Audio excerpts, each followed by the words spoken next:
अस्सलाम वालेकुम फ्रेंड्स। तो आज की इस वीडियो में हम क्या करेंगे, simple integral form of hyper geometric function. जो हाइपर ज्योमेट्रिक फंक्शन हमने इससे पिछली वीडियो में देखा था, उसका ओवरव्यू, उसकी डेफिनेशन और उसकी कन्वर्जेंस के बारे में देखा था। आज की इस वीडियो में हम क्या करेंगे, उसकी सिंपल इंटीग्रल फॉर्म देखेंगे। इसी को हम क्या कहते हैं, आइलर इंटीग्रल फॉर्म भी कहते हैं हाइपर ज्योमेट्रिक फंक्शन की। ठीक है। तो ये थ्योरम का स्टार्ट कहाँ से होता है कि वही जो हमने अभी पीछे कन्वर्जेंस के लिए देखा था कि z का माड, जो z हमारे पास इंटीजर एक यूज होगा फार्मूले में हाइपरज्योमेट्रिक फंक्शन के, उसकी जो एब्सोल्यूट वैल्यू है वो अगर हमारे पास z से लेस हो तो वो हमारे पास कन्वर्जेंट होगा, कन्वर्ज करेगा। ठीक है। बाकी जो हमारे पास रियल ऑफ c है वो पॉजिटिव होना चाहिए, रियल ऑफ b भी है वो पॉजिटिव होना चाहिए। देन ये जो हमारे पास पे जो फंक्शन होगा, ये मैंने आपको बताया कि हाइपरज्योमेट्रिक फंक्शन को हम कैसे शो करते हैं, स्मॉल टू, आगे f और फिर स्मॉल वन और आगे इंटू a b c, ये वो पैरामीटर्स हैं जिन पे हमारे ये फंक्शन डिपेंड करता है। तो ये मतलब मीन्स टू से कि अगर ये स्मॉल टू वन और ये सारा हम नाम लिखें, सिर्फ एफ लिख दें, तो यहाँ पे एफ हमारा उसी फंक्शन को शो कर रहा है, हाइपरज्योमेट्रिक फंक्शन को। तो इस थ्योरम में हमने क्या शो करना है उसकी, कि वो फंक्शन जो है उसकी इंटीग्रल फॉर्म ये वाली होती है। तो इसको देख लें कि इसके हमारे हमारे पास यहाँ ये जो टर्म यूज हो रही है, इसको हम क्या कहते हैं, इसको गैमा कहते हैं। Gamma of C, gamma of B और gamma of C minus B integral, और आगे ये सारी जो वैल्यू है ये हम एट द एंड प्रूव करेंगे, तो फिर ये सारी टर्म वापस आ जाएगी। अभी यहाँ पे ये थोड़ा सा कट हुआ हो तो यहाँ पे शायद क्लियर ना समझ आ रही हो। एट द एंड जब हम इसे प्रूव करेंगे तो वहाँ सारा क्लियर लिखा हुआ है। तो हम स्टार्ट करते हैं प्रूफ इसका। सबसे पहले वही इक्वेशन वन, मैंने हाइपर ज्योमेट्रिक फंक्शन की जो डेफिनेशन में हमने देखी थी वही हमने यहाँ फिर से लिख दी। अब देखें इस इक्वेशन वन के अंदर जो हमारे पास एक अंदर टर्म है बी फैक्टोरियल और सी फैक्टोरियल, बी फैक्टोरियल ओवर सी फैक्टोरियल, इसको हम अलग से कंसीडर करके इसको सॉल्व करेंगे सारी को। और जब सॉल्व करने के बाद हमारे पास जो एंड पे आएगी टर्म, वो हम वापस इसके अंदर वन में पुट करेंगे तो हमारे पास इंटीग्रल फॉर्म बन जाएगी। तो देखते हैं नीचे हमने क्या कंसीडर कर लिया, बी फैक्टोरियल ओवर सी फैक्टोरियल। तो अब देखें हम इसको क्या करते हैं, ये हमारे पास एक फार्मूला है कि जब बी फैक्टोरियल एन, ठीक है, तो उसको हम कैसे लिखते हैं, gamma function of B plus N over gamma of B. इसी तरह सी का भी है, क्योंकि सी नीचे डिवाइड हो रहा है तो उसका फार्मूला उल्टा आ जाएगा। तो ये इसका फार्मूला, ये भी हम अलग से मैं किसी वीडियो में एक्सप्लेन कर दूंगा। ये इसका भी पूरा प्रूव है कि बी का जो फैक्टोरियल है एन, वो कैसे हम उसको लिखते हैं, gamma gamma into B plus N over gamma of B. इस तरह सी का भी हमने लिख दिया, ये दोनों लिख दिए। अब इन दोनों इस टर्म के साथ ऊपर नीचे gamma C minus B multiply भी करवा दिया, डिवाइड भी करवा दिया। ठीक है। अब जो हमें एक टर्म चाहिए थी, जो ऊपर देखें मैंने थ्योरम के बिल्कुल स्टार्ट में जो इंटीग्रल फॉर्म हमें चाहिए, तो वहाँ इंटीग्रल से पहले जो सारी टर्म है वो एक पर्टिकुलर टर्म हम यहाँ पे अलग कर लेंगे, बाकी जो सारी टर्म है उसको हम साइड पे ऐसे ही लिखा रहने देंगे। अब ये जो एक हमें टर्म चाहिए वो तो हमने अलग कर ली, gamma of C over gamma of B और gamma of C minus B, वो तो हमने अलग कर ली। बाकी जो रिमेनिंग टर्म है उसके साथ हमने लिखी हुई है, ये सारी हम किस तरीके से इसको वापस बंद कर सकते हैं, ये देखें नीचे देखें, मैंने यहाँ तीन डॉट लगाए हैं ब्रैकेट के अंदर। तो वहाँ देखें ये जो गैमा वाली सारी टर्म थी ऊपर नीचे, वो सारे को हम कैसे लिख सकते हैं, बी के अंदर बीटा फॉर्म में लिख सकते हैं, बीटा इंटू पी क्यू।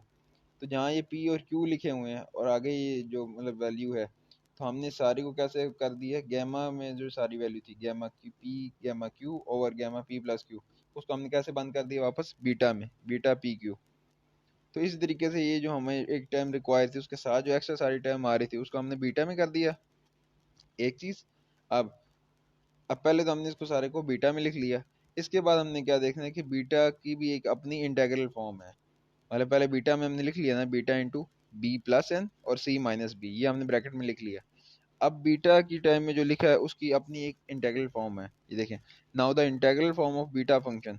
तो मैंने पहले जनरल लिखी हुई है, वो क्या है कि बीटा जब पी क्यू है, बीटा इंटू पी क्यू, वो किसके इक्वल होता है, इंटीग्रल जीरो से वन टी की पावर पी माइनस वन और इंटू वन माइनस टी और इसकी पावर क्या है Q minus one D T. तो ये जनरल है। तो अभी हमारे पास ऊपर बीटा फंक्शन में क्या क्या आ रहा है, पी क्यू की जगह वहाँ आ रहा है बी प्लस एन और सी माइनस बी। तो वही सारी टर्म हम क्या करेंगे, ये यूज कर लेंगे इंटीग्रल पी और क्यू की जगह। ये जब यूज करेंगे तो फिर हमारे पास सारी एट द एंड क्या वैल्यू आ जाएगी, ये जो हमने शुरू में कंसिडर किया है उसमें से वन में से, बी फैक्टोरियल ओवर सी फैक्टोरियल, उसकी वैल्यू आ जाएगी। अब ये सारी जो वैल्यू हमें मिल गई है, ये सारी हमने यहाँ पे लिख दी, हमारे पास क्या बन गई, इक्वेशन नंबर 2 बन गई। ठीक है, अब ये जो इक्वेशन नंबर 2 है, ये हमारे पास सारी वो इसकी वैल्यू बन गई है। इसको हम वापस 1 में पुट करते हैं।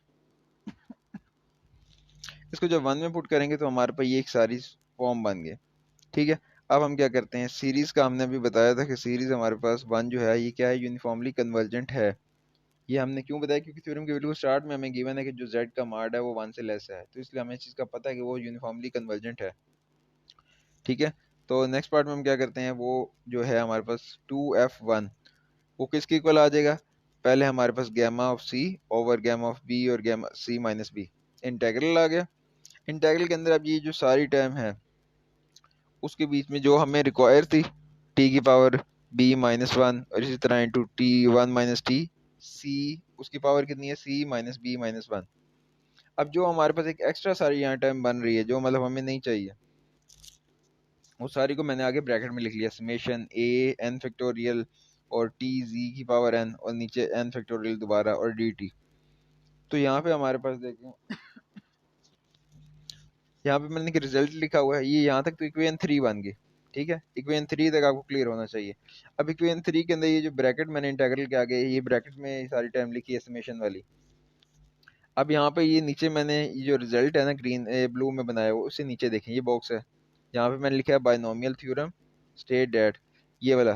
तो इस रिजल्ट में at the end last line देखें कि जब भी मेरे पास ऐसी फॉर्म बनेगी 1 माइनस वाई होल की पावर माइनस ए, तो वो किसके इक्वल होगी, समेशन एन जीरो से इन्फिनिटी एन फैक्टोरियल ए फैक्टोरियल एन वाई एन और नीचे ओवर एन का फैक्टोरियल। ठीक है, तो अब इन दोनों में से कोई भी हमें फॉर्म मिलेगी तो हम उसको दूसरी फॉर्म में लिख सकते हैं। तो अभी देखें, ये जो हमारे पास इस बॉक्स में जो सबसे लास्ट लाइन है उसकी मैं बात कर रहा हूँ कि वहां पे हमारे पास ये समेशन जो सा मतलब राइट साइड वो हमारे पास ऊपर ब्रैकेट में बनी हुई है इक्वेशन 3 में।